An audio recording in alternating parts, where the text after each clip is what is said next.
drips like honey, sweet to taste on burning lips. Wanna lie beneath the water, feeling icy fingertips.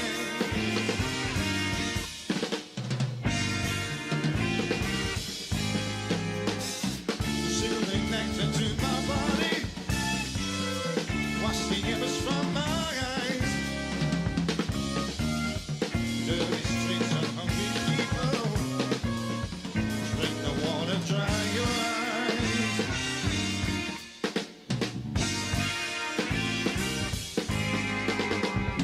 Let's not look at the reflections, listen to the music made. Drinking water's ease the mind, thoughts of you begin to fade.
The nation is under siege. The nation is under siege.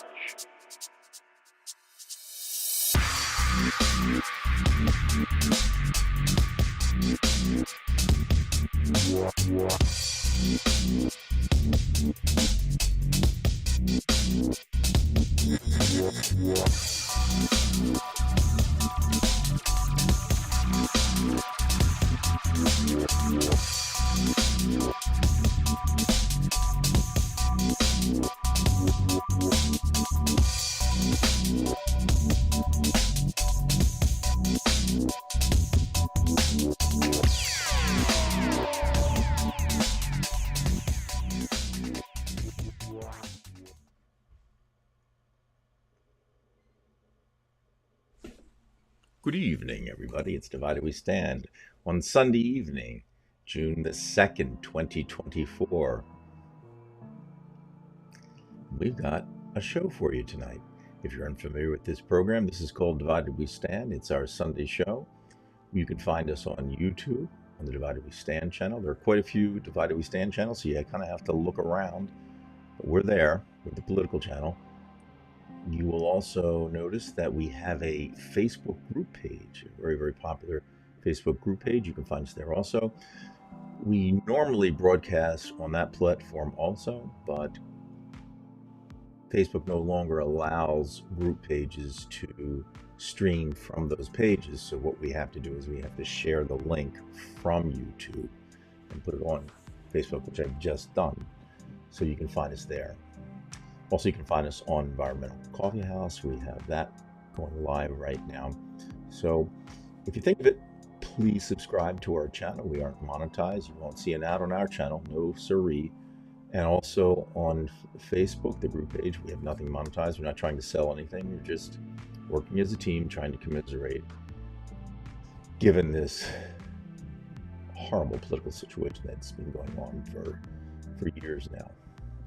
So it's time to begin, ladies and gentlemen. Welcome. And I'd like to welcome my co-host, and that would be David Price from Arlington, Virginia, the journalist, ex-journalist. Well, I guess he's kind of a journalist right now because he does do some podcasting. He is a writer and he's a former educator. Dave, you look frustrated. Well, what let could me that say be? this, Brian. Let me start with a question tonight. Do you believe in reincarnation? No, I just believe that Okay. energy and Well, matter is transformed. yeah. Well, but I wonder. It's things, the little things that you find in life that make you question that.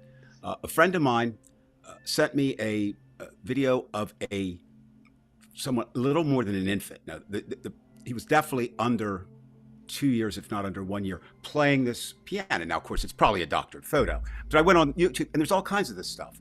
And of course, that's the headline: Do you believe in reincarnation? Because if any of those are real, you know, there's no what do I say? There's no rational reason to explain how a child could do that. But I find that's kind of the way you operate the technology on this show. So I believe if there is reincarnation, I think your former life you spent as the captain of the Titanic. Because, That's funny. Because like what happens is, ladies and gentlemen, 99% of the problems on this show are caused by Brian. I have made mistakes. One of them was yes, many. one of those was thinking that Brian was able to handle the technology on this show. Hey, Brian! Oh, there you are. Okay. Listen, I think we might have had in a series of weeks, we might have had a week that we can't even put into history yet. In other words, it almost surpasses history. Would you have believed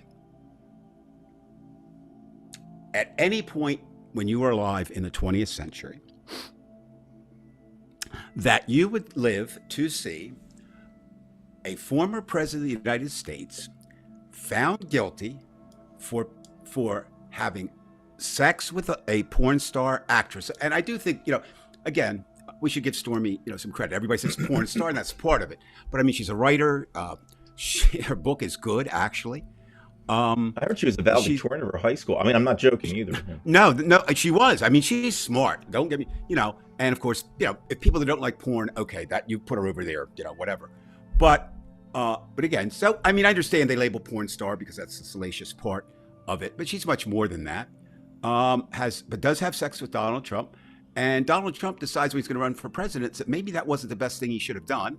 So he sends his legal hitman, Michael Cohen, out into the world, and they work out an arrangement. The term that came in now Americans know is catch and kill, and what basically that is, if a newspaper like the National Enquirer, which is like talking about corn husks as toilet paper, about the same relationship of National Enquirer and a newspaper. But what they would do is they would allow people to, pay money to bury the story or whatever. And Stormy did agree to take the money. Not a bad move on her part. And then then when the story broke anyway, Trump started to back off, and then she said, okay, I'm going to come out. And so we eventually get to this trial, and some people still don't understand the trial was not about sex, although that was the incident that started it off. What it was about was paying money to hush it up. And even that had a twist, because it was paying money at a time to hush it up when the reason to hush it up was Trump's people had finally convinced him that maybe having sex with a porn star, after you've already said, that you grab women by the pussy, maybe would lead in a normal world to a problems.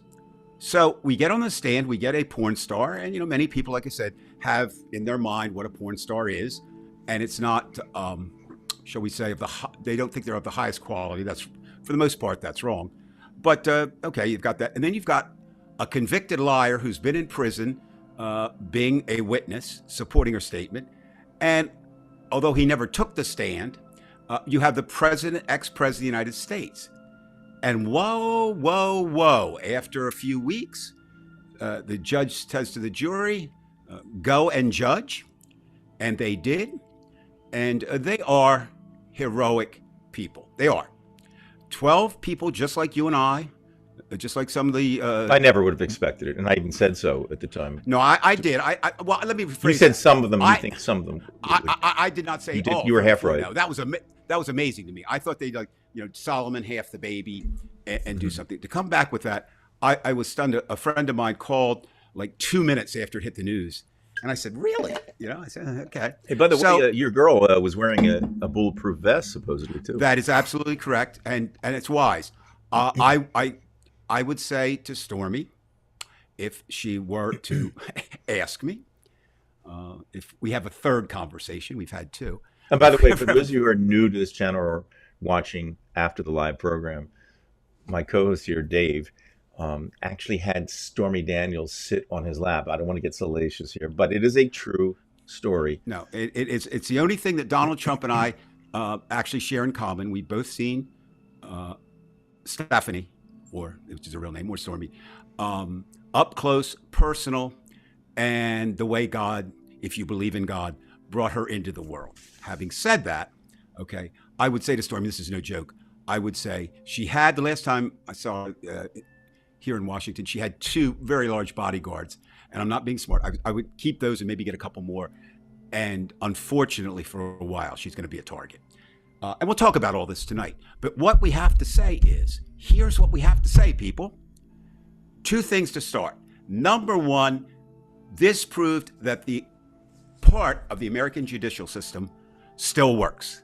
Especially when you leave it up to the actual people to make the decision. Correct. This was, this was like the voting. Lawyers. That's going to scare the shit out of Trump because he's going to see this and look. That's right. This is what will happen. Now, we don't know.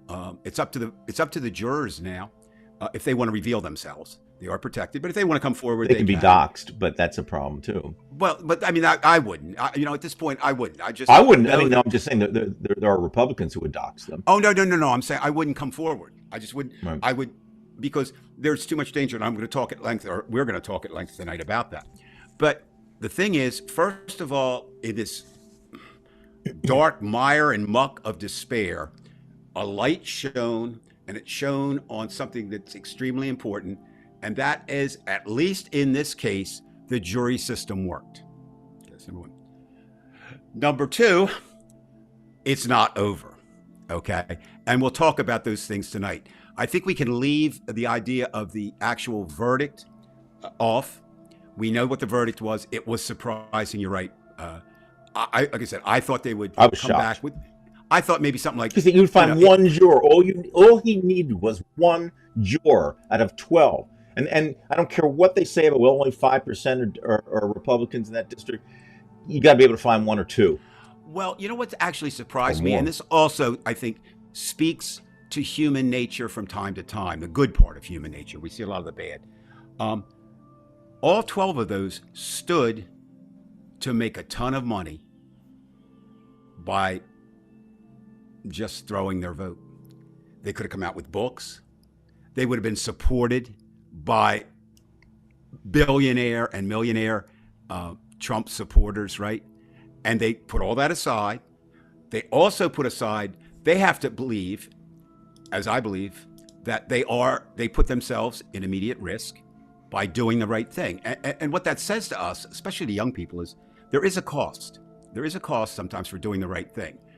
But the cost, if you don't do the right thing, I've always found is more deadly to me. Not that I always do the right thing, don't get me wrong. But when I do the wrong thing, I usually find, the mental anguish that I go through is worse than anything that could happen. So what I'd like to start with, Brian, tonight, and you to chime in all the time, is some takeaways. Now, these are not all my takeaways. These are, a combination of people far brighter than I, and it's not hard in Washington, D.C., or any town in America. Even in Duckfuck, Indiana, there are people that are brighter than me, so it doesn't matter. But let's look at some of the things we know, okay? So as we said, first of all, chalk it up to a legal victory, and it was a historic verdict. You can't underestimate that. So that is one of the outcomes of this. And, whether it surprised you or not, as an individual, this is historic. I mean, that's overused, okay? Sometimes, it was a historic home run. No, it wasn't a historic home run. But, Hank Aaron's was historic, Babe Ruth was historic, but not Dwight Harper. They're just not. All right? Now, the big question is, Brian, and I want to ask it to you first. And again, as you point out all the time, you and I are not experts in this. We don't have sources deep inside anywhere to reveal. We're just 2 guys who are concerned about America. Just leave it at that. We don't have to say America's political system. We're just concerned about America. How do you answer this question? How do you see the verdict affecting the presidential race? What do you see? Well, just like I said, result? Dave, the first thing is, first of all, he's paranoid about anything that happens, especially when it comes to his money, or what he's going to protect his money is his power. So he obviously wants to become the chief executive again. And, you know, I personally think he knew, he's not that crazy. He knew that he lost the election, and he knows that he lost the popular vote in 2016. So again, when it gets left to the people, we're not talking about the judge or the system, because it could have been any judge. It's the system. It's the people. Correct. Given the facts, they're going to go against him. And because he has always been worried about such things, he always wants to protect his power. I think that this is a clear warning to him that, you know, first of all, he lost by 7 million votes, over 7 million votes in 2020. So, you know, I don't think 7 or 8 million votes changes that quickly. He can talk about, well, he's got 74 million votes. Yeah, that's right. But there are 345 million people in this country. Okay, so I think he's got a lot to worry about. Also, the very fact that he had to shut up during that entire trial, because I think he is, again, we're not professionals, but we're going to use the simple term crazy. He's nuts, and that he probably resented that, and he had to sit there being still, and who knows the effect on that. And as soon as he got out, he just rambled on about Biden and the corrupt judge, and then the district. You know, he's talking about a district. He said, "Well, we only had 5% voted for me." Yeah, but you committed the crime in that district, so that's something you should think about. So there's a lot. I think a lot on the line here. I think it was a perfect thing to go against him, because, you know, I think he felt strong that, you know, the other three cases are kind of like wallowing out there at sea, but this one came through. Well, what I find interesting too, you mentioned the other three cases. Many legal experts, and this does not bode well for Trump, thought this particular case of the four would be the most difficult to get a conviction on. Mm-hmm. And if this is any indication, if that's true, if the experts were right and the others are even worse, in terms of worse for Trump, better for America, Right. we have that. Of course, next thing, and I'm going to mention it now, and then we're going to come back to it later. But of course, immediately another impact from the trial. MAGA is pushing back hard on two different levels. So we'll wait a while. We'll get through this. Right. Now, still ahead, of course, the next sentence is July 11th. The next big date in this hearing is July 11th. And that's when the judge will sentence Donald Trump. Now, there's a lot of machinations between now and then, but they're behind the scenes, okay? The only way we'll get to know them if there's a leak. And they'll probably try to make certain there isn't. Although with anybody in politics, and most lawyers are in politics, there's you want to position yourself well, right? So there's a chance we'll get some leaks on what will happen. But the thing that I find amazing is, and I can't believe, I can't believe his attorneys, they can't stop Trump. But I have to believe they sat down and said, Donald, shut the fuck up, will you? At least don't antagonize the judge. And I've never, for 12 years, I had practice of covering trials. For 1 year, it was my job. And I've never, ever witnessed anything of trying to antagonize the judge. If anything, if you want to try to secretly send a contribution to their child or something, you don't attack their daughter, right? So, but Trump is not like anybody else. And you said before, I think what is so great is that had to be hell for him. Right. And as a person who doesn't believe in heaven or hell, But I do believe that there are situations that we can use the term like hell on earth. That had to be focused. Can you imagine sitting everywhere he sat in his life since he's been out of college, and his father set him up in business? He's never had anybody say no to him. Right. Or tell him what to do. Exactly. Or have Never to sit tell him. still. You look at the debates with Hillary, he was walking around. Now- He's got to have now- constant motion. Now it's amazing, Ryan. Like I said, I'm so fortunate to live in Washington D.C. Now it wouldn't be for everybody. People say, "You live there?" Yeah. Well, I do, and I live 3 metro stops from Washington. But and this week I had an occasion, Judy and I, and it's funny. When I was working at the museum, when I was a First Amendment tour guide there, I did. We do research all the time, and there's a saying, people just say it off. History repeats itself. That is not true. History does not repeat itself. It cannot. Time moves on. It moves up. It moves over. It circles around. What it does do, and I like this quote, I loved it. History does not repeat itself, but it does rhyme. And that makes sense. So let me say that again, because I used to repeat it twice when I was doing the tour. History does not repeat itself. And everybody, no, it rhymes. And we heard one of those rhymes this week. So we go to the Smithsonian American History Museum. Little plug there. It's my favorite. African American history is coming on strong, but still to this day, American history, if they said you can only go to one Smithsonian, what would you go to? Of the 17 that exist, for me, it would be American history. And they have a film forum there, and they show a film, and then they bring people in to talk about it. And the film, right, was High Noon. Have you ever seen that? Do you know what I'm talking about? Many times. Right. I just watched the end. I love the last 10 minutes. Well, what that is, and for anybody who doesn't know, it's a Western, and it's some of the great stars. It's interesting. For the first time, I kind of focused on the other characters because, of course, it's dominated by Gary Cooper and Grace Kelly. I mean, how can you not be dominated by those two persons? But it's in there. And basically, the backstory is this. While it was a movie, came out in 1952, while it was a Western, it's different than any other Western probably ever made. Because it's also, like Arthur Miller's play, The Crucible, ostensibly, it talks about the witch trials in Massachusetts, but it's really a play on what was happening with McCarthyism in Washington, D.C. And so is High Noon. Basically, the Carl Foreman who wrote it was called in and refused to testify and name names. And he was blacklisted from Hollywood and actually was deported to England and could never re-enter the United States because he refused to name names. So the McCarthy era 50s, very much like today, different, again, rhyming. But what was so fascinating is sitting there and thinking about this. And then the guests were his daughter, Gary Cooper's daughter, Glenn Frankel. If anybody doesn't know who Glenn is, shout out to Glenn. He actually lives in the town that I do, Arlington.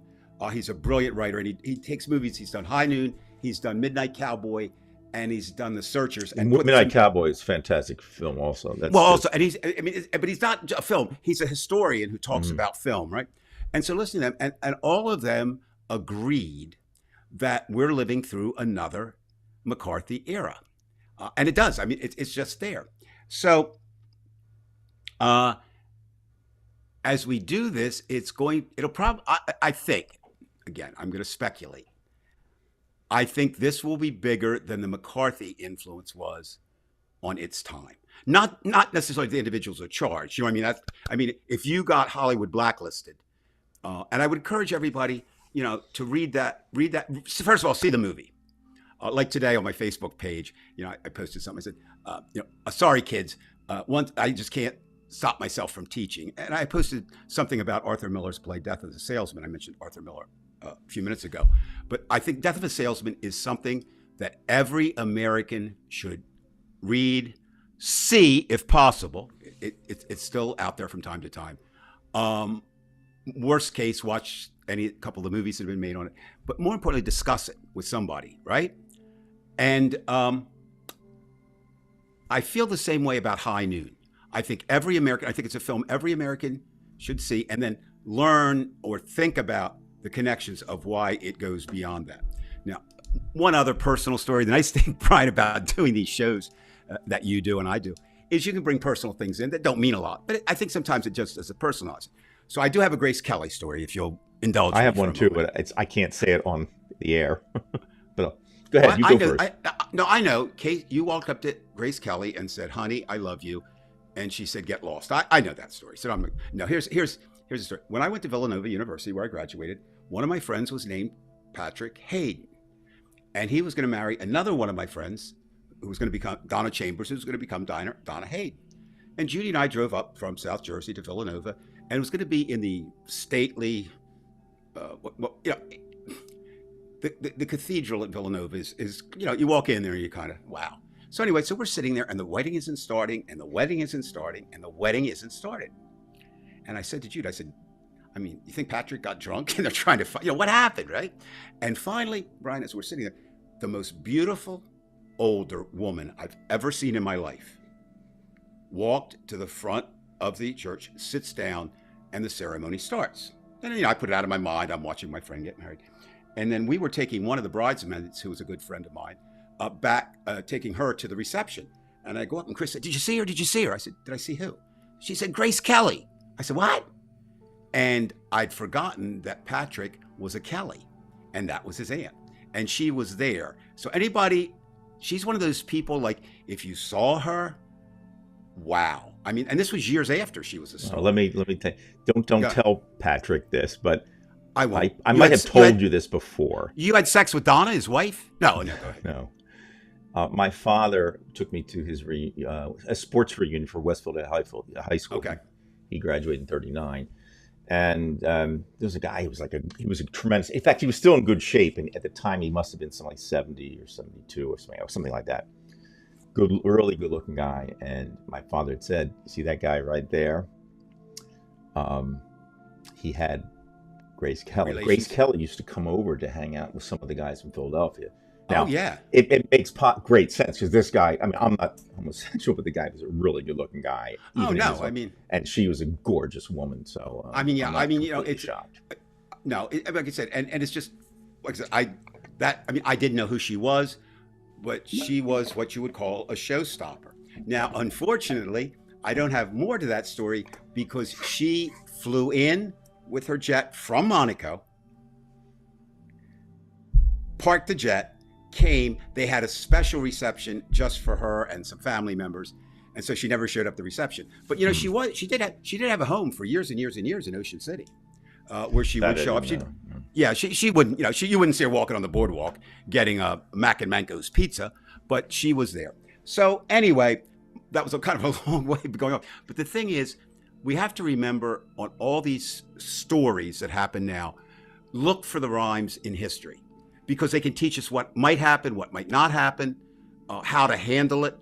History, I mean, there's all kinds of sayings about history, but like I said, and one last thing about that before I leave.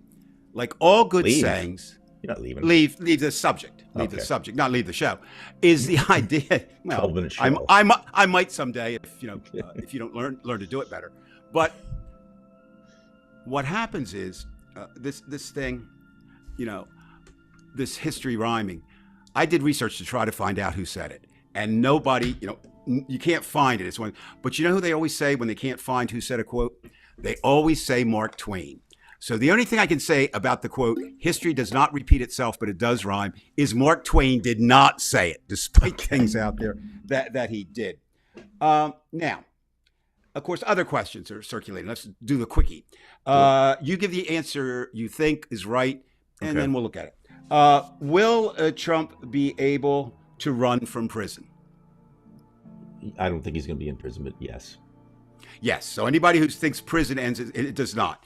We have history of two independent candidates who ran from prison, and that's Eugene Debs. Eugene Debs, and A lot better what was guy the than Trump. Well, of course, Eugene Debs would have made a great president. He shouldn't have been in jail. Trump should. No, yeah. Well, we'll see. I mean, he shouldn't have been jailed. I agree with that part. We don't know what's going to happen to Trump yet. Okay. Can Trump vote from prison? I heard something about the fact that he can, because even though he's convicted, Florida has kind of like this rule about, well, if you're from another state, that you can. It does involve I New York agree. and Florida. Florida has a rule that a convicted felon cannot vote in Florida. Unless he pays his bills and never pays whatever restitution. No, a convicted felon cannot vote unless he gets his conviction gone. Not ever. Oh, really? Yeah, in Florida. Now remember what state we're talking about. They want to get all the felons not to vote because they're not going to be Republicans probably. Right. And Donald Trump has legally changed his residence from New York to Florida. So what New York has, it has reciprocity with the state that you live in. So while he could vote in New York if he were still a New York resident, he cannot because a convicted felon cannot vote. And of course, the irony of that is you can run for president, but you can't vote for yourself if you're in jail. Now, that's again, you have to be in prison. If you're convicted and you're out, right, or you never go to prison, then you can vote.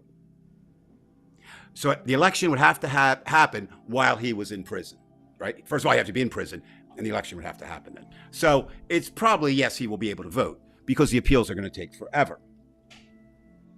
Now, for those who want to think about things that happen and then they want them to happen more, there's good documentation that there has been a meeting between the Secret Service and New York prison officials to discuss what happens. Yes, to discuss what happens, which that's a big thing.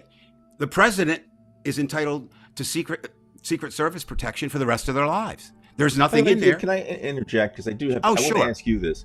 Being Sure. that Marshawn will not make or decide on the sentence until the 11th of July, which is, I guess you'd say it's somewhat speedy, but a guy like Trump, how does he handle between now and July, not knowing what this guy's going to do? He likes to know.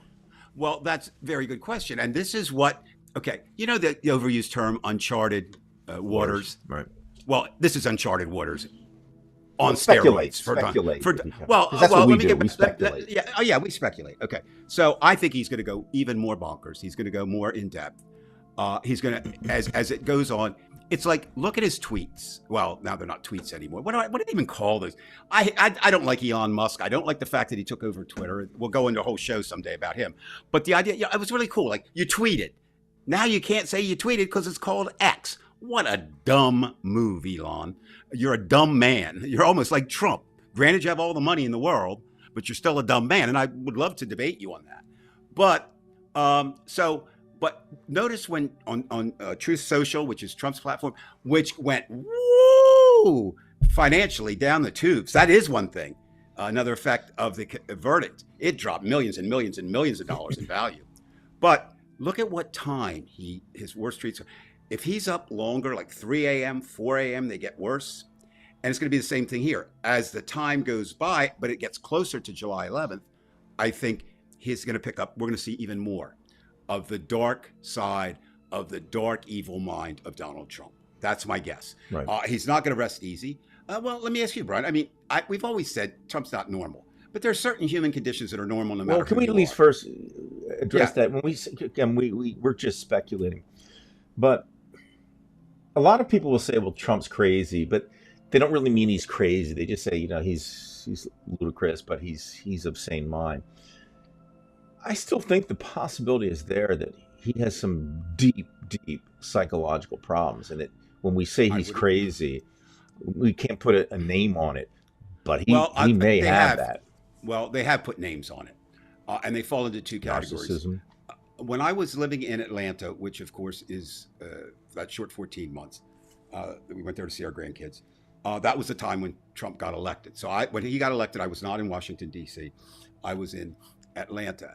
And I was on a flight. And so this is while he's running. He's not yet been. And, one of those three-seaters. So it was Judy and I and a woman next to me. I had the middle seat.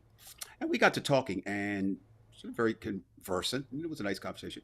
But come to find out, she was a psychologist at a university. And so I asked her the question. I said, what is your professional take on Donald Trump? Now, there is a rule generally understood called the Goldwater rule. It comes from Barry Goldwater and his race in '64 against Lyndon Johnson. Mm-hmm. And because of his, evacuate and drop the big one and nuclear war series, people thought he had psychological problems. And they would get psychiatrists and psychologists on and analyze them. And after that happened, they pretty much agreed as, an association or a group that they wouldn't do that because you really don't know unless they're in your presence. I mean, my therapist could give very good insight into me and who I am because he meets, we talk once every 3 weeks. Mhm. So, we would know about that. But, if you didn't do that, but she said, I'm going to break a rule here for you, and smiled. She said, if I were writing a picture, it's exactly what she said. If I were writing a picture textbook of psychological disorders, and the word that I was trying to capture with a picture was narcissist, I would put him in there. And so I think that is, and I mean, everything that I've seen since then. Conversely, the other side now to the dementia or to the problems is dementia, senility, or whatever. So you've got those things swirling around him. Again, like you said, Brian, we're not experts, so we just speculate. What we don't know is how deep and disturbing that is for him, right? I mean, one of the supposed somewhat blessings of some forms of dementia is, as a patient, you don't always realize what you have. I mean, so he might not even know. Well, it's like a fish not knowing it's in water.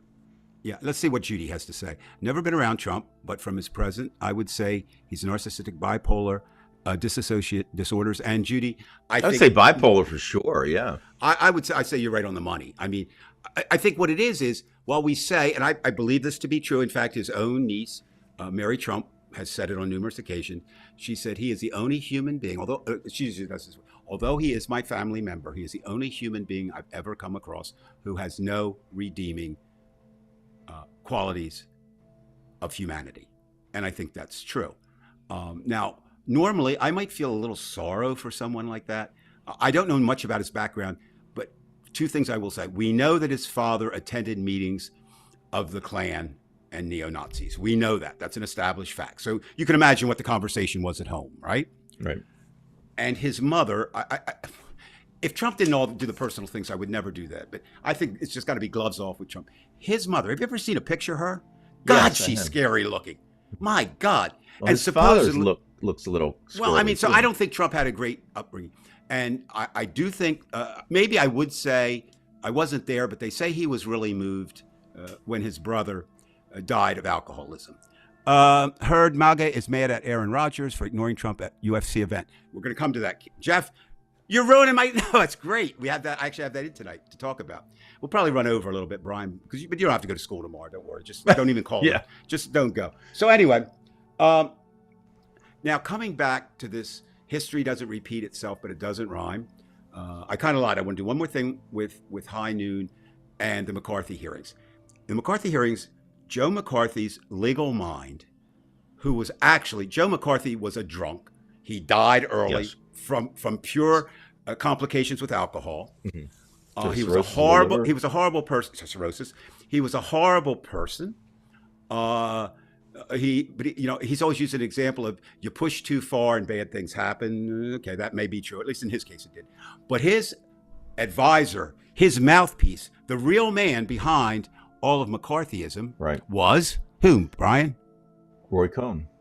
Roy Cohn, who, again, one of the things I find very despicable about human beings is when you attack others for what you are. He was Right. gay.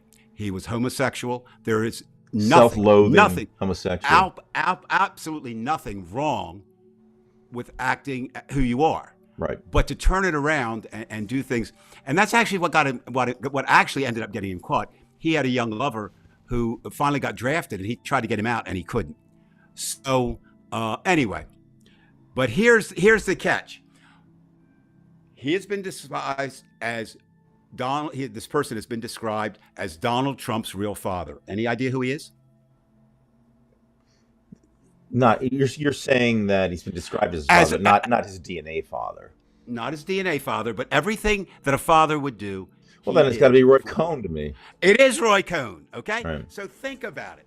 Roy Cohn will Two be for the two leading tonight. figure in two of the worst times in American history that did not involve a war.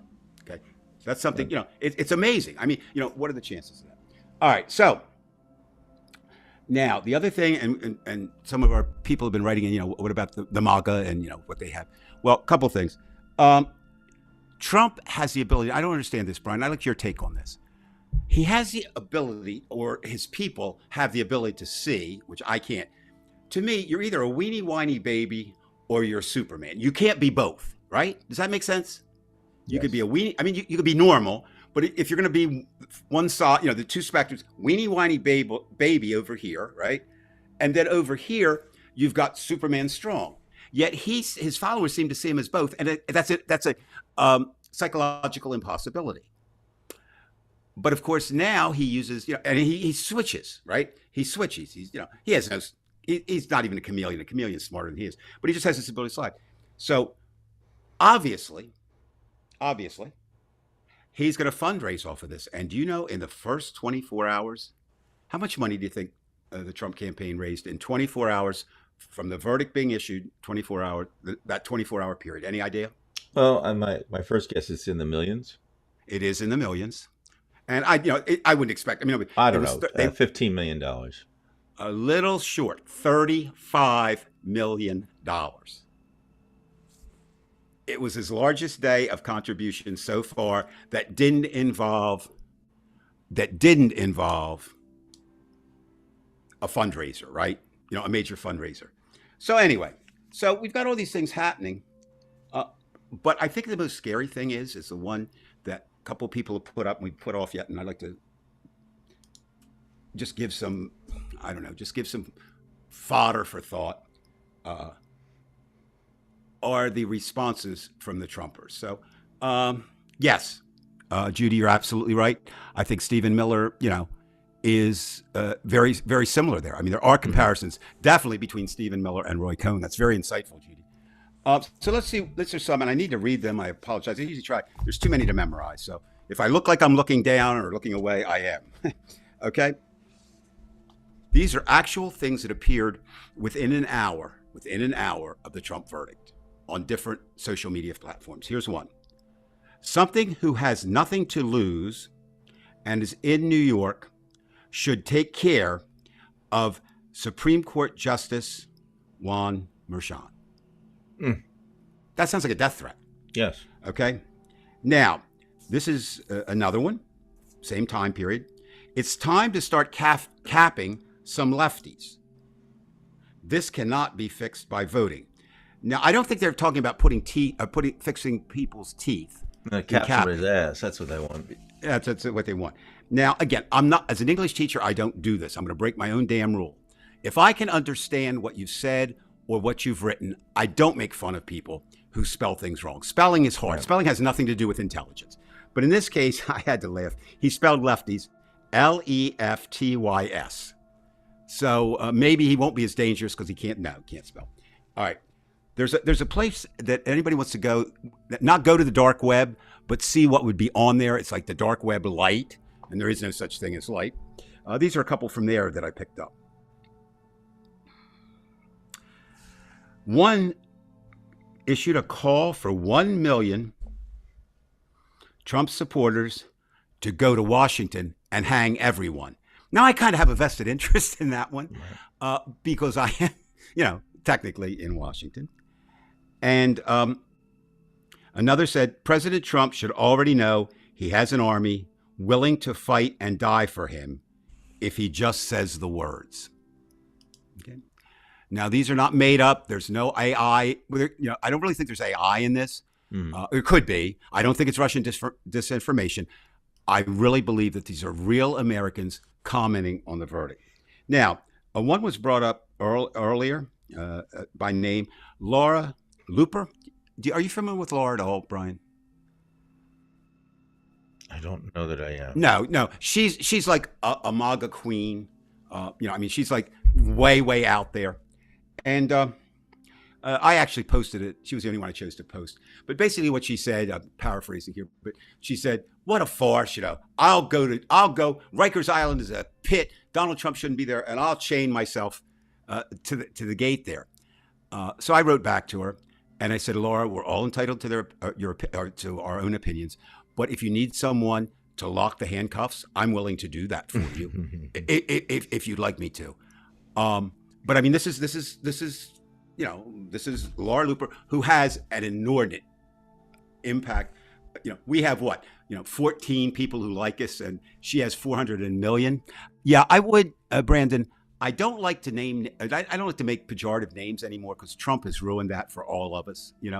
But I just, I make an exception with Laura. I just call her Laura Looney because she is loony. I mean, I'm sorry, but she is. All right, here are some others.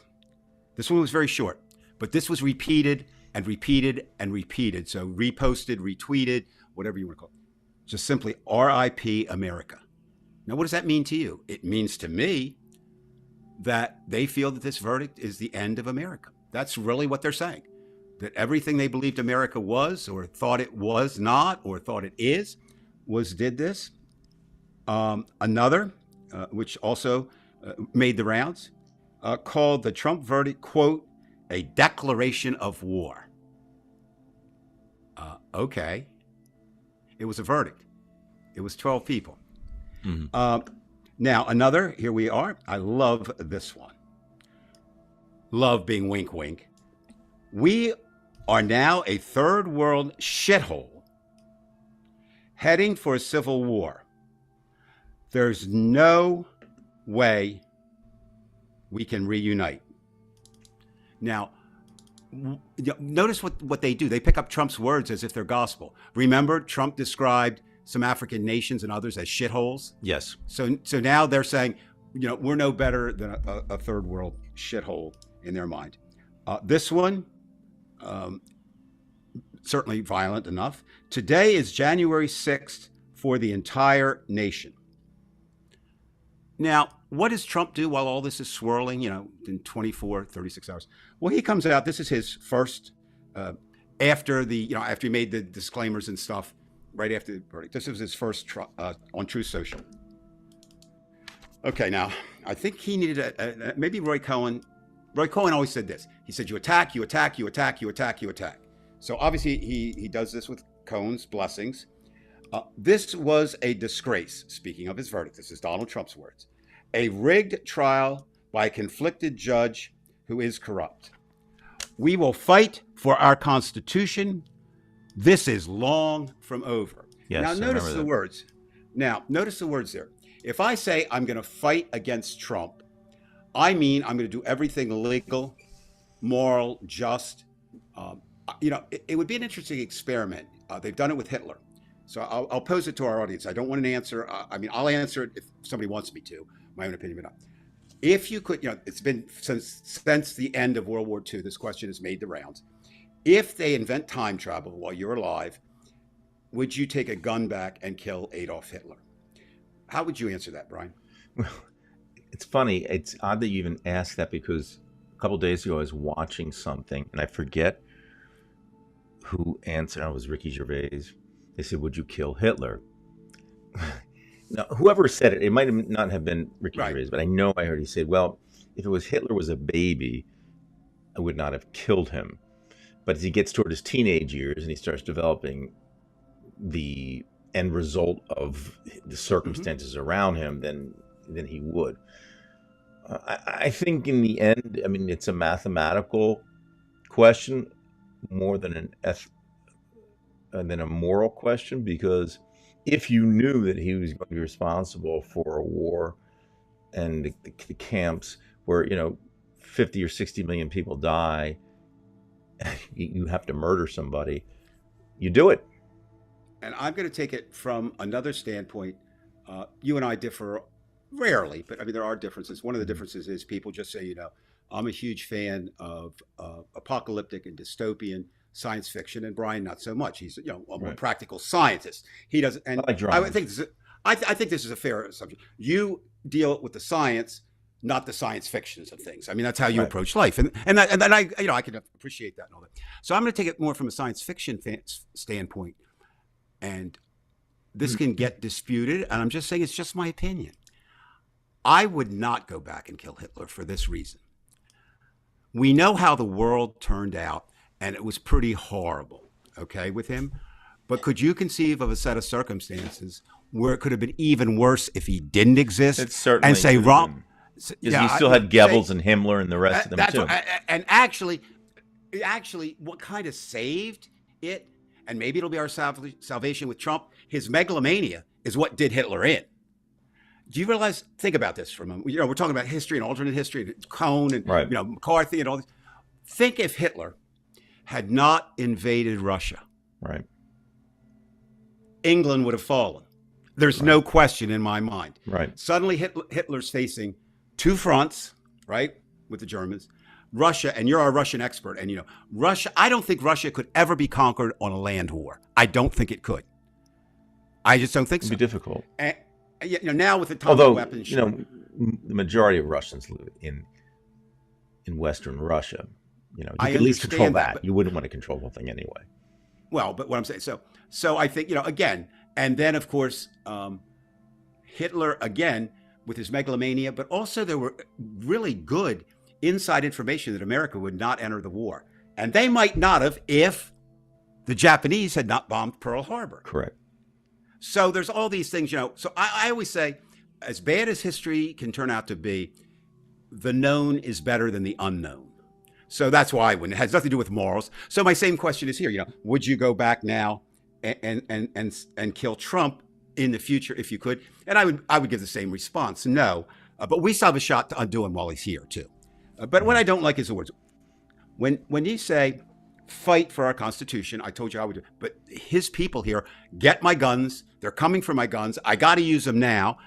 They're messing with my president. And one of the differences in general between Democrats and Republicans, in general, you can't stereotype, but Republicans have more Republicans have guns than Democrats, number one. They have more guns than Democrats, and thirdly, are more apt to use those guns than Democrats. Would you agree with that? If they have that advantage, yes. If they Yeah, I don't mean, have they the do. advantage, Oh, they well, will do the let's exact do this. opposite. Okay, anybody. Because it's a certain cowardice in having the gun. You see what I'm saying? Well, what I'm saying is let's there's a let's fear do a quick, that you let's have. do a quick poll. I would assume that most of the people, except once in a while, we'll get a troll, who are listening or listening tonight, because you can't respond. Well, you could still give comments later on the tape portion, and I'll start it. I do not have a gun, nor would I ever have a gun. Brian, would you? Do you have a gun, and would you ever? I have a gun? actually have a gun. It's an antique, somewhat of an antique gun that my mother left. No, it's not loaded. Do you have as far as I know. bullets? Do you have As far as I bullets? know, no. I didn't even look in the Oh, yeah. chamber. There's only Well, one so thing. It's a practice. It's like a target. The question becomes, and it's an interesting question, is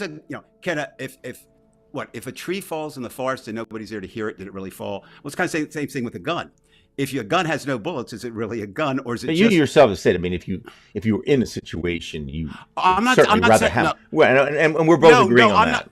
not. No, Brian. I think I misstated my point. If that's what you believe, I'm just talking about having one. Would I use one? Absolutely. I mean, my dad taught me to shoot. If somebody broke in tonight and I had a gun, I'd have no problem with using Right. it. Now, Because I if might it have wasn't a problems- gun, you'd hit them with a lamp or with a rake or Well, whatever no, you it's had. not. I'm not being nonviolent with that. I Right. mean, I'm just talking about. But the gun, and I would ask any of our people, and I think I'd be safe in saying that tonight that they would say they did not have a gun. I might be wrong. Maybe all 14,000 people or whatever who are watching tonight or watching later do, but I don't think so. So again, when you talk about fight, it is a different meaning to a person who's a Democrat than it is to a Republican. It's a different meaning as to a liberal than it is to a conservative when you say the word fight, and it's certainly different from a non-MAGA member to a MAGA member. Okay. Well, do you think, Dave? Although obviously the MAGA movement is all over the country, you can look where we used to live, where I live, you can find it. But it seems as like it's the majority of it. It's put him over is from the South, and you're talking about the South. Well, I'm going to take issue with that a little bit, just a little bit. The South is what's perceived as doing it because it is, but the South has been expanded to include a lot of flyover country and the states of North and South Dakota, Wyoming, Idaho, and Montana. And especially those states because preppers, that's where they go, a lot. Right. And armed militias go there. So they fall right on. All of those. Yeah, they form right in that point. So I'm not disputing what you're saying. I think the hub. I'm going to explain why I think that. Okay, that go ahead. perhaps there's something to this. because as much as I mean, obviously you said something that's very true, that people are very polite in the South. But when you Oh yeah, talk about the violence, you talk about slavery, you have to historically, I think we have to look at England and how a lot of these people who were, they had this idea of loyalty hmm and loyalty to the past, like in England. And I'm not trying to blame the English, but a lot of the people who were in the South were a direct result of English blood. And as much as we think of that as, people sipping tea with no, their pinky out they were and all that, well. but there is that sense, that what I would call the determinism of that loyalty to the past, and this hmm romanticism of the Yes, past. It's as though the past was better, even though it isn't or it wasn't. They they will look at tell it that way. themselves that it is, and this is a Right. big problem. And also, Brian, and I'm speaking about my own relations. My father was born in Texas from a Texas father, from a Texas grandfather. But you get back a little bit, and our ancestry on my father's side is Welsh. And what England Oh, you and did, Tom Jones, you should be singing right now. we are there. I've actually talked to Tom Jones now. But anyway, uh, another factor, which does factor in, a factor that factors in, there's a redundancy, but a lot of Southerners were thrown out of England because they were criminals. Georgia was established as essentially a penal colony Like of Australia. England, and like Australia, correct? But even before that, it was there. And then, of course, the natural tendency is to migrate kind of, west. And so, if there is anything to DNA criminality, it may show in the South. What I find, and I bring it up again every time, because, like I said, I have a grandson who just turned 16, but he has lived in the following states: Tennessee, Georgia, and Alabama. So he's seen it up close and personal, but I spent a lot of time in those states. And there is there is kind of even a significant difference there, right? I mean, between them. But it's basically what you said, Brian. And what I always think the conundrum is, how can those people be so polite Right. I mean, and you have nice? to look at it at two different levels, because yes, they have a certain I etiquette, but they have no. that loyalty and they have that Oh violence no, that's no, Brian, always you're been absolutely there. right. That's a conundrum. How can they be But we so can't brutal? deny that. I don't. Oh, That's why I I had to would say never. I that. would never deny that. What I find interesting is, be the same damn way consistent. It must pose some psychological problems for them if they ever have self-reflection. Like how, I mean, I can very quickly. Okay, so today I went up to the White House, hang out with some protesters, which we'll be talking about more, ladies and gentlemen, as Brian and I move to different Right. ways. We will have we two approach shows a this week, shit. folks. Yeah. So Eventually. anyway, Soon. and part of that will be pretty soon. And I have, I said, okay, I'm going to the White House. So I have a shirt on. I'm not going to stand up, but it's a black shirt. It's one of my favorite. It says, pendejo is a Spanish word for stable genius. Now, the stable genius comes from Trump. The pendejo is not a motherfucker, just a general fucker. Pendejo means you're a fucker, a fuckhead, motherfucker, whatever, in Spanish. So It communicates the idea either way. oh no, it's there. I mean, people Okay. Spanish. Like I said, Spanish. I'll be walking with this shirt on, and Hispanics everywhere will smile and look and nod. So anyway, I was wearing it up there, but let's say I was wearing this in the South, I would have to button my shirt. And what would be interesting is be having one of these nice conversations and I may try this with some Trumpers that people I think are Trumpers down there, and then unbutton my shirt and see how the conversation Right. changes. Of course, I'm probably not going to do that because they probably do have guns. Right. And you don't I have a probably bulletproof wouldn't. vest. Well, we're getting close, but we Do are going you? to run over a little bit tonight. I just got a couple more things I'd like to hear your version on. One is, have you decided yet whether you would rather have intimate relations with Lauren Boebert, Kristi Noem, or Marjorie Taylor Greene? Have you decided I've yet? I know never you like thought all about three women. any of those three. I would Okay. say of the three that disgust me the most, no doubt it'd be Green. Disgust me Well, the yeah, most. well, of course, and it's interesting. She'll But tie they all into the disgust last me. the last thing I want to say. But would you like to hear what Marjorie Greene posted right after the verdict? Well, let's look. I just happen to have it right here, Brian. Let's do it. Okay. She started by saying it was a sham trial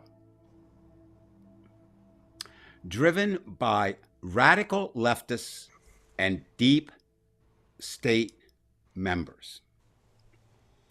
Okay? This is what I really like. This the second quote.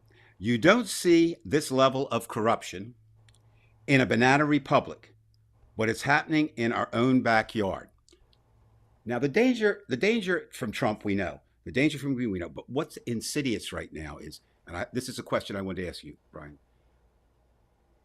Is the damage to our courts both created, and we'll do a special edition on this, by the incompetency of at least and the actual illegalities by at least two members of the Supreme Court, Justice Alito and Justice Thomas, coupled with the fact of Trump and all these others and big figures from Mike Johnson, all the way down to Marjorie Taylor Greene, destroying our. Will America ever come back to having faith in the legal system? Now, it's one thing not to have faith in it. It's another to believe it's a complete sham, and MAGA believes it's a complete sham. So what do you see the future of America's legal system being?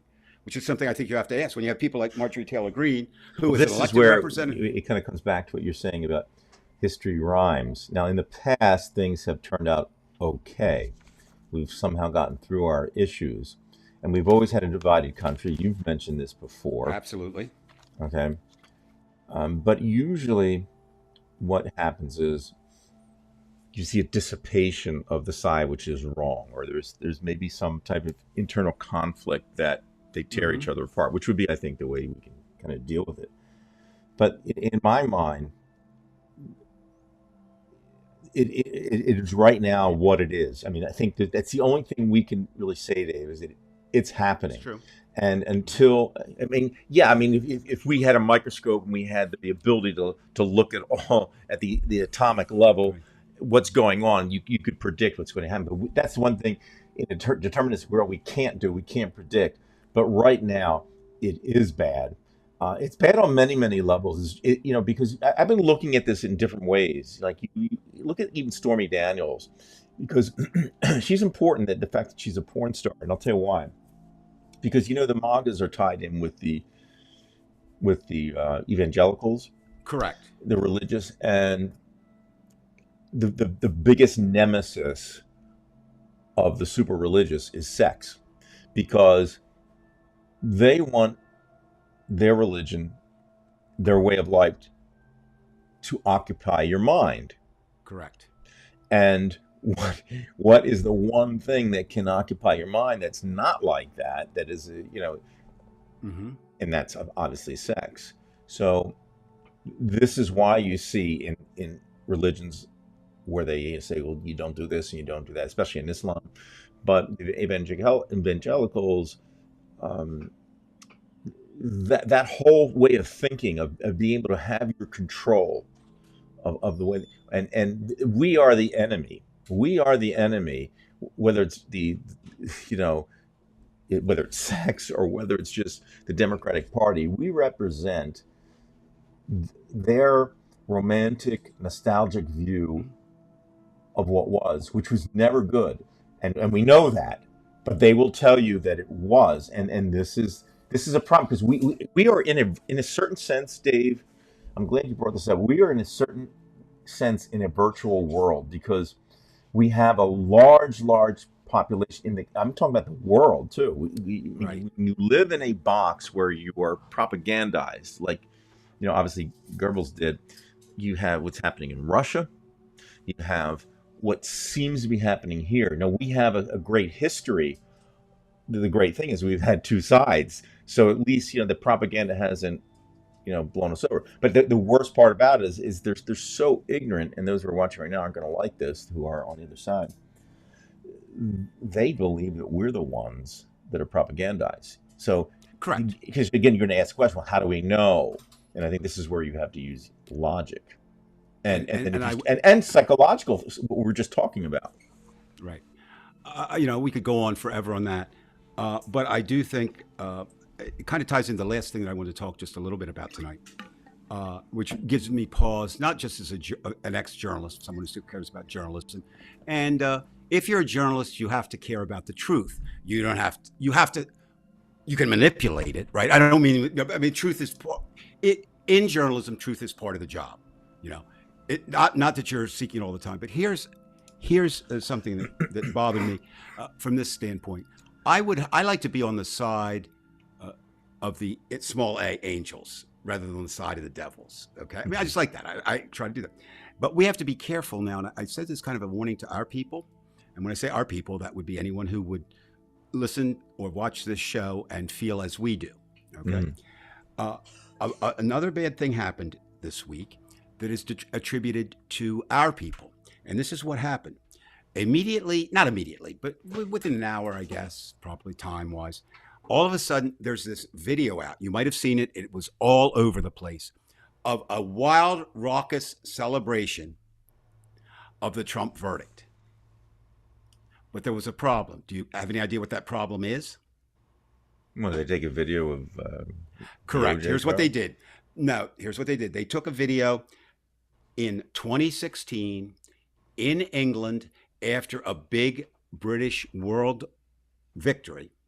Superimposed, it's really well done. Superimposed Jake Tapper and CNN logo on it and put it out. Oh, you know what? Is it like in a bar or something like that? Kind of like. Yes. Yeah, yes. I saw that. Well, here's what happens. I was really tempted to jump on that, you know, because I thought, okay, this is something, you know. But the problem becomes, you know, I not that I've just been working a lot on projects that involve everything, well, AI, deep fakes, all this kind of stuff. And so I hesitated, but it was well done. But here's the funny thing about it, I think, too. And this is where, you know, you were talking about social media. One of the things I think is bad about social media, we lose history. Social media is this, you know, what's it say? That's part of life. I mean, I understand.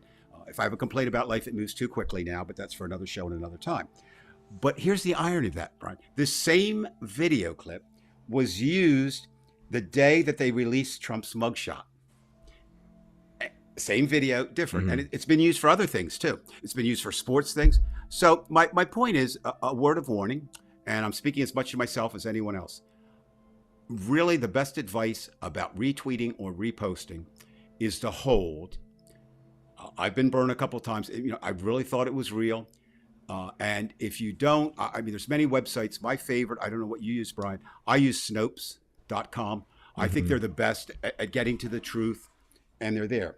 So, but again, following up with that, the video aspect of it is, I was interested. I was coming back from the White House today. I went up there, and by the way, ladies and gentlemen, we have some good things coming for that. But there are t-shirt vendors all over Washington, right? And they're basically, you know, they're processed Chinese shirts, you know, $1,200 for $1. You know, I mean, they're discounts, ripoffs, and all that kind of stuff. But I always like to look at them to see what is hot merchandise. And while most of it is still the MAGA stuff, positive MAGA stuff, the guilty, not the guilty, they don't have that out yet, but the Trump arrest photo is on there. But Trump has turned that around. Do you know that he's actually fundraising off of that now? And here's the caution for the week. I want everybody looking at this. Boy, I'm really in my teacher's mode tonight. I'm sorry, kids, but I am. Watch the avenues that Trump is going to take to try to win the black vote. Two, one is he had this big picture that was circulating. It was obviously a fake. It was him supposedly at a. He's doing it because of Georgia and Pennsylvania and Michigan. Those are the three states. He knows what's going to happen in New York, but he's really targeting three states. And so what happens is they had that barbecue photo. I don't know if you saw it. Obviously fake. And the way you would know that immediately, you didn't have to go to Snopes or anything. There were palm trees in the picture, and there are no palm trees in the Bronx. And there were no black people at his rally for black. I mean, that's what's. He brought two accused murderers on stage with him who were black. And what's scary is that's what he's trying to identify. And this is his plea to the black people. And it's starting to have a little bit of impact. This is why I think the numbers are inching up a little bit for him. He's saying, I am like you. You have been historically picked on by the American judicial system. And I share with you, my brothers and sisters, this fault. What I would tell anyone who might get trapped into that, ask him what he said about the 5 young men in New York. Right. There is no more. He's beyond racism. He doesn't care. Okay, he will do anything to get elected. And last thing, write these down, kids. 4 dates, Brian, that are going to be so important. We've got, actually 5. We've got July 11th, right? That's his sentencing date. We'll hear, and don't fall victim, everybody. Nobody knows what's going to happen until July 11th comes. Secondly, we've got June 27th, which happens before July 11th, and that is the first debate. There are some questions now because Trump wants Biden drug tested. And I'm sure that Biden will say, well, I'll submit to that if you'll be drug tested. So it doesn't even mean June 27th is going to come off. They've said they will, but there's all kinds of, Trump will try to back out. I'm sure at some point, I think Biden will go ahead, but we'll see what happens. Then you've got July 15th to the 18th, the Republican convention in Milwaukee. And that is interesting. Again, those who like to follow this, the Republicans are already asking in Milwaukee near the convention center, as I understand it and what I've read about it, there are some areas set aside for protests like there are in D.C., like Lafayette Park across from the White House is a protest area. If you get a permit, you can do that. They're asking for the websites to be moved, they're asking for the protest sites to be moved on the other side of Milwaukee, away from their convention. So we'll see how that plays out. August 19th to 22nd, Democratic convention in Chicago. I was at the Supreme Court this week following up on something, and I met a father and son. Father was a little bit older than me, so he was in his 70s. And he's from Chicago, spent his whole life there. So we started talking about the 1968 Democratic Convention and Mayor Daley. And if you don't know anything about that, that was pretty good. He said, Chicagoans are really worried about a repeat of that. Right. Again, history rhyming. Basically, of course, he said the difference would be that time it was American young people rallying against the war. This time it could be supporters of the Palestinian, not liking Joe Biden's stand or lack of stand on Gaza. And September 10th is another one you want to mark your calendar for, is the last debate. And will that last debate, here's the question. Given the age of Joe Biden, given the age and the pressure on Donald Trump, there is a possibility, can't rule it out. Let me rephrase that. There is a better than there's ever been possibility that on September 8th or September 10th, we may have 2 different candidates up there debating. So leave with that thought. Interesting. We've got all this stuff going on, and ladies and gentlemen, remember, I always say this is Brian's show, and I don't mean that to back away. If it weren't for him, we wouldn't be doing this, okay? In fact, Brian, I was talking to a group of protesters today at the White House, actually talking. Well, I gave him your picture, and and gave him your phone number, and said, no. I said, they said, well, with this show, what's it about? I said, well, a friend of mine, and I want to make sure I'm accurate on this. I mean, I'm not being smart. I said he was very big. He had a relatively strong environmental show, and he said he realized that we were maybe we're going to have a political apocalypse before we had the environmental apocalypse, and said to me, do you want to do a political show? And that was 200 and X number of shows. That was the bigger problem at the time, because you can't solve the environmental problem unless you solve it politically, and that's around the world. You have to attack politics first, and that's why the switch. And one of the things, ladies and gentlemen, we try to say, and if we're too far to the right for you or too far to the left, what we believe, I mean, it can distilled in a few sentences. We believe that Donald Trump and the Republican Party is horrible for America. We believe that in general, Democrats are more liberal and fall into our view, but basically we have to stop Donald Trump, and that means helping Joe Biden get elected, even if you don't feel he's your boy. We'll deal later with Robert Kennedy. We'll deal with Jill Stein. We'll deal with the different candidates. But anyway, I think we ran over. When we say ran, we don't really have a time thing on this. No, we came on late, so we're okay. Well, also no. What I just want to say to everybody is we now, I think, Brian, we've agreed that Sunday night is our night now. It's a much better night. Like even night, we've been averaging around 19 viewers. We're around 17 now, but which is a little bit more than we would. Almost double some nights. Yeah, I mean, sometimes. So, yeah, and we're going to really push well, Brian's already is, but I'm going to really start pushing now too, because I have some other things related to this coming out. But I also, I like what Brian kind of talked about when he kind of said this. He said, I want to create a place where people of like minds can be together. And you've often used the word commiserate. And I think there's something to be said about that. Not like misery loves company, Right. but a place, and we try, we try to deal in truths. But you said tonight, Brian, something that I think is so important. We speculate. I mean, that's what we do. We Right. don't have an inside. But the great thing is we are just common citizens, and that's why Well, we relate well with and not to equate in any our way audiences. what we do to what those 12 New Yorkers did, 7 men and 5 women. But there is that commonality that we're just people, and I think And we're we getting don't- things more done than our constituents because they're not really able to do it. We have this. Yeah. We're the ones who can win. Well, I don't know about you, Brian, but I have a boss. And my boss, I tape, ladies and gentlemen, this is not salacious, but I set up my studio in the bedroom. We live in a 1-bedroom apartment. My wife banished me from the living room, which was wise, to do this joke. So I do it from a small corner of my bedroom. And she just walked in and she gave me that look like it is time to end the show. So I'm going to end the show because my boss said with a look, shut up. Enough is enough. And she says that with all the love in her heart. So, Brian, All right. I'll be in touch because I want to run a couple of things by you later. But Right. great. Again, Gotcha. thank you, folks, for listening. Thank you, folks, for watching. Just remember, as it was Subscribe today, to our YouTube channel, please.